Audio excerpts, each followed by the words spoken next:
Sejam todos bem-vindos a mais um Evangelho no Lar.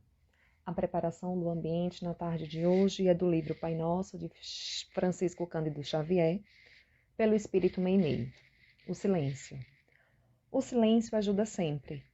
Quando ouvimos palavras infelizes, quando alguém está irritado, quando a maledicência nos procura, quando a ofensa nos golpeia, quando alguém se encolariza, quando a crítica nos fere, quando escutamos a calúnia, quando a ignorância nos acusa, quando o orgulhoso nos humilha e quando a vaidade nos provoca. O silêncio é a gentileza do perdão que se cala e espera o tempo. Então, meus irmãos, vamos fechar os nossos olhos para darmos início ao nosso Evangelho no Lar. Amado Mestre Jesus, agradecido estamos por mais um Evangelho no Lar. Que tudo, meu Pai, que for lido na tarde de hoje, que foi explicado na tarde de hoje, possa ser uma semente que seja plantada em nossos corações e que ela frutifique e dê frutos. Fruto esses, meu Pai, das virtudes, do amor, do perdão, para que juntos possamos evoluir em busca do progresso moral e espiritual. Fica conosco hoje, amanhã e para todo sempre, na certeza que só o Senhor é Deus. Então, amados irmãos, o Evangelho de hoje é do capítulo 4. Ninguém poderá ver o reino de Deus se não nascer de novo. Jesus, tendo vindo aos arredores de Cesárea de Filipe, perguntou o seguinte aos seus discípulos: Que dizem os homens com relação ao Filho do Homem? Quem eles dizem que eu sou? Os discípulos lhe responderam: Uns dizem que és João Batista, outros que és Elias, outros ainda dizem que és Jeremias ou algum dos profetas. Perguntou-lhes Jesus: E vocês, quem dizem que eu sou?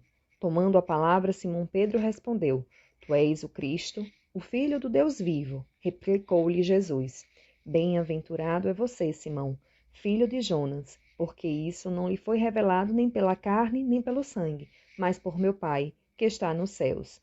Mateus capítulo 16, versículos 13 a 17. Marcos capítulo 8, versículos de 27 a 30. Nesse meio tempo, Herodes o tetrarca tinha ouvido falar tudo o que Jesus fazia, e o seu espírito se achava em suspenso, porque uns diziam que João Batista ressuscitara dentre os mortos, outros que aparecera Elias, e outros que um dos antigos profetas tinham ressuscitado.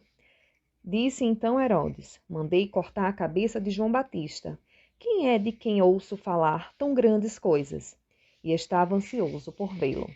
Marcos capítulo 6, versículos 14 a 16. Lucas capítulo 9, versículos de 7 a 9. Após a transfiguração, seus discípulos então interrogaram assim: Por que os escribas dizem que antes é preciso que Elias volte?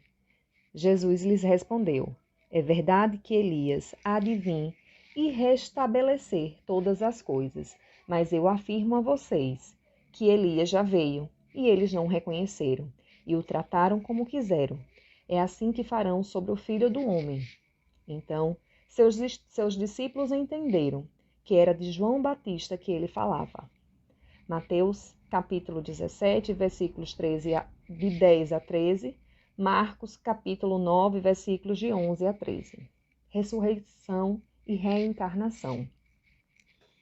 Na época de Jesus, a maioria dos judeus acreditavam na reencarnação, mas tinham uma noção incompleta a respeito da alma e de sua ligação com o corpo físico.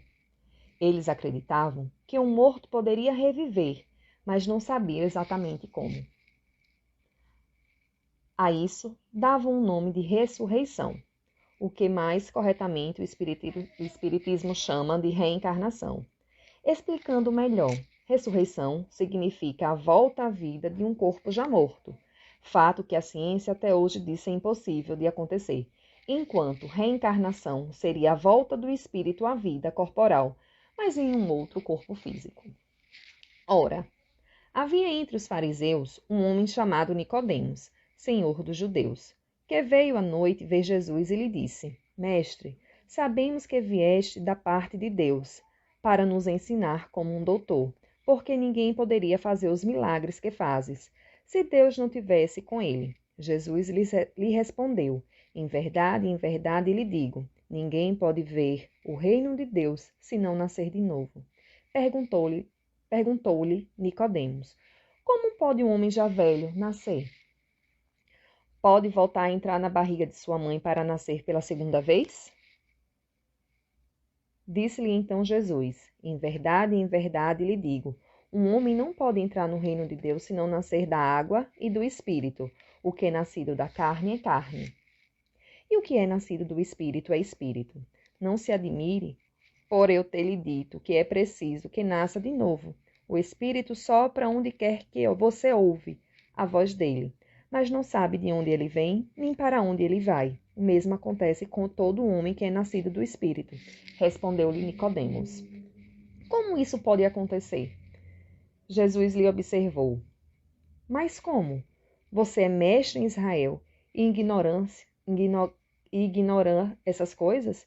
Digo-lhes em verdade que não dizemos senão o que sabemos e o que só damos testemunho daquilo que vivemos. Entretanto, você não aceita o nosso testemunho. Mas se você não acredita em mim quando falo das coisas da terra, como vai acreditar quando eu falo das coisas do céu? João, capítulo 3, versículos de 1 a 12. A ideia de que João Batista era Elias e de que os profetas poderiam reviver aparece em diversas passagens do Evangelho. E se fosse uma crença errada, Jesus a teria desmentido? Aconteceu justamente o contrário. Jesus a teria desmentido. Jesus confirmou essa crença, dizendo inclusive que nascer de novo é condição necessária para a evolução. Ninguém pode ver o reino de Deus se não nascer de novo. Quando Jesus diz isso, o que é nascido da carne é carne e o que é nascido do espírito é espírito, ele quis dizer que só o corpo nasce do corpo e que o espírito, independente do corpo, ou seja, o espírito não nasce do corpo. Uma outra frase de Jesus a respeito do espírito: não sabes de onde vem, nem sabes para onde vai. Significa que ninguém tem ideia sobre o que foi, nem sobre o que será o espírito. Sobre isso, ele quis dizer também que o espírito existe desde antes do nascimento do corpo, pois se o espírito tivesse sido criado ao mesmo tempo em que o corpo, nós saberíamos da sua origem, o que não acontece. Ora, desde o tempo de João Batista até agora, o reino dos céus é tomado pela violência e são os violentos que o arrebatam, pois que assim profetizaram todos os profetas até João, e também a lei. Se quiseres compreender o que lhes digo, ele mesmo é o Elias que há de vir. Ouça-o aquele que tiver ouvidos de ouvir. Mateus capítulo 11, versículos 12 a 15. Essa passagem não deixa nenhuma dúvida sobre a reencarnação. Ele mesmo é o Elias que há de vir. Ou seja, segundo o próprio Jesus, João Batista é o Elias reencarnado.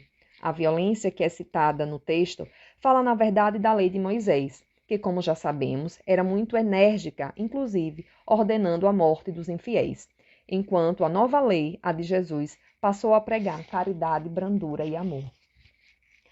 Ao dizer que deveríamos ouvir os que tivessem ouvidos para ouvir, Jesus quis dizer que nem todos estavam em condições de compreender suas mensagens.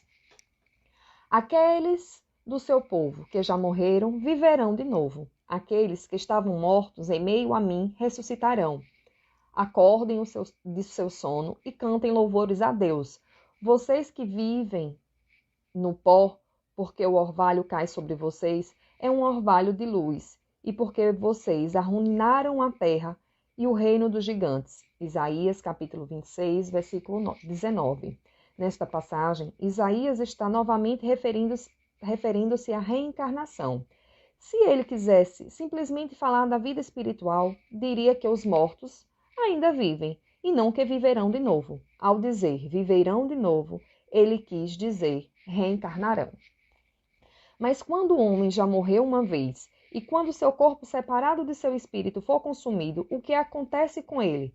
Tendo morrido uma vez, poderia o homem reviver novamente? nesta guerra em que me encontro todos os dias da minha vida. Espero que chegue a minha mutação. Jó, capítulo 14, versículos de 10 a 14. Nesta passagem, Jó fala claramente do princípio da reencarnação, na luta que é a vida diária. Ou seja, após sua morte, no intervalo entre uma e outra existência material, vai aguardar um momento da sua volta ao corpo físico, ou a sua reencarnação. Com o nome de ressurreição, o princípio da reencarnação era uma das crenças fundamentais dos judeus. Só a reencarnação pode dizer ao homem de onde ele veio, para onde ele vai, por que está na Terra, e também justificar as desarmonias e todas as injustiças aparentes que a vida apresenta. Os princípios da reencarnação e da pluralidade das existências, ou seja, das várias reencarnações para o espírito, são muito importantes para compreender o Evangelho de uma maneira correta. A reencarnação fortalece os laços familiares. No espaço, os espíritos formam grupos ou famílias unidos por afeição, simpatia, gostos e preferências parecidos. A encarnação apenas momentaneamente separa estes espíritos, uma vez que ao retornarem ao espaço, novamente se unem, como amigos que voltam de uma viagem. Muitas vezes, uns costumam seguir outros nas encarnações. O fato de uns se encontrarem encarnados em certo momento e outros não significa que não estejam separados, pois se unem pelo pensamento. Os que estão livres olham pelos que estão na carne. Os mais adiantados orientam os mais atrasados, torcendo pelo seu adiantamento moral e espiritual.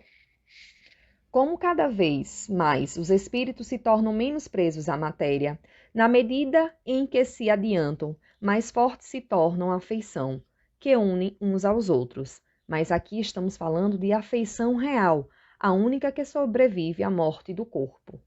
Os seres que se unem no mundo em função apenas dos sentidos físicos ou das sensações materiais não costumam se ligar de forma duradoura e também não costumam se preocupar no mundo espiritual, enquanto as afeições espirituais são duráveis, os afetos da natureza apenas físicas terminam com a morte do corpo físico. As uniões baseadas em interesses ou atrações físicas não continuam no mundo espiritual. As afeições que existem entre parentes demonstram a simpatia que já haviam em reencarnações anteriores e que causaram sua aproximação. Muitas vezes também ocorrem nas famílias terrenas encarnações de espíritos antipáticos ou estranhos. Deus permite isso por dois motivos. A convivência, que é naturalmente difícil, acaba servindo de prova para uns e chance de progresso para outros. Os maus costumam melhorar no contato com os bons e as antipatias podem diminuir. Assim, sempre o objetivo de promover a evolução costuma ocorrer a mistura de diferentes categorias de espíritos. Os que não acreditam na reencarnação acham que o espírito é criado ao mesmo tempo em que o corpo. Sendo assim, não haveria laços de afeição anteriores entre as criaturas, que seriam totalmente estranhas umas para as outras. Por isso, não haveria motivo para se cultuarem os antepassados. Quanto ao futuro, se acharmos que o destino da criatura seja determinado após uma só reencarnação, muitos espíritos ficariam irremediavelmente e eternamente separados e sem chance de voltarem a se encontrar, uma vez que os pais, mães, filhos, maridos, mulheres, irmãos, irmãs, amigos e amigas jamais poderiam se ver novamente. Em outras palavras, se vivêssemos uma única vez, os laços familiares se romperiam. Já com a reencarnação e o consequente progresso dos espíritos, todos os que se gostam voltam a se encontrar na Terra e no espaço e juntos caminham para Deus. A reencarnação permite a eterna solidariedade entre as criaturas. Então, meus irmãos, a leitura do Evangelho e as explicações trazidas nesse livro, neste capítulo, os Espíritos nos ensinam que o corpo fica cada vez menos material na medida em que o espírito se purifica, que quanto mais o espírito evolui, mais seu corpo físico se desmaterializa, ficando quase fluídico, podendo mesmo chegar a se confundir com o perispírito, que é o levíssimo inventório ou a embalagem do nosso espírito, que o próprio perispírito passa por transformações sucessivas, ficando cada vez mais leve e etéreo, na medida em que o espírito se adianta até o ponto da depuração, a perfeição completa. Que o intervalo entre existências corporais, quando o espírito está desencarnado, a situação em que ele fica depende do seu grau de evolução. Que a passagem dos espíritos pela vida corporal é necessária para o cumprimento da tarefa que Deus deu a eles e que também serve para ajudar no desenvolvimento da sua inteligência. Que Deus estabeleceu para todos os espíritos o mesmo ponto de partida, as mesmas obrigações a cumprir e a mesma liberdade para agir, sem nenhum tipo de privilégio para ninguém. Que a encarnação é apenas um estágio passageiro para o espírito, que os que usam a liberdade concedida por Deus de uma boa maneira evoluem mais depressa, mas os que usam essa liberdade de forma errada atrasam sua marcha e, se continuarem insistindo na prática do mal, podem ficar reencarnados por muito e muito tempo. E neste caso, a reencarnação para eles acaba se tornando um castigo. Kardec também nos ensina nesse capítulo que ninguém poderá ver o reino de Deus se não nascer de novo, que o caminho do espírito pode ser comparado ao desempenho de um aluno na escola. As classes menos adiantadas preparam os estudantes aplicados para o curso superior.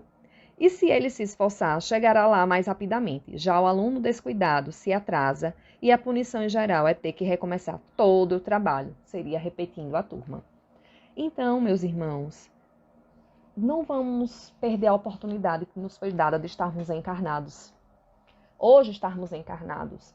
Então, vamos tirar dessa reencarnação o melhor proveito possível.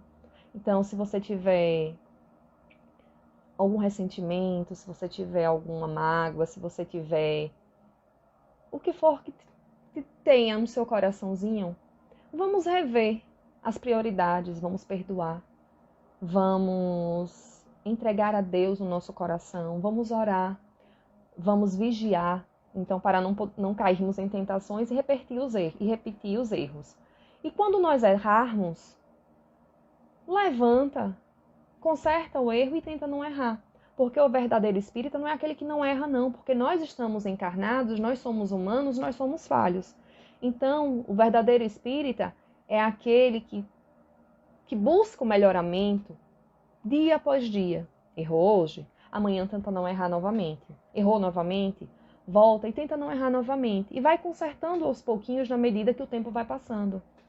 Não é ser perfeito, é buscar a perfeição. Então, meus irmãos, o Evangelho no Lar fica por aqui. Lembrando de pegar água para ser fluidificada, não esquecer da fluidificação, agradecer a Deus sempre. Vamos fechar os nossos olhos e entregar a Deus os nossos corações. Agradecer a Deus por mais um Evangelho no Lar.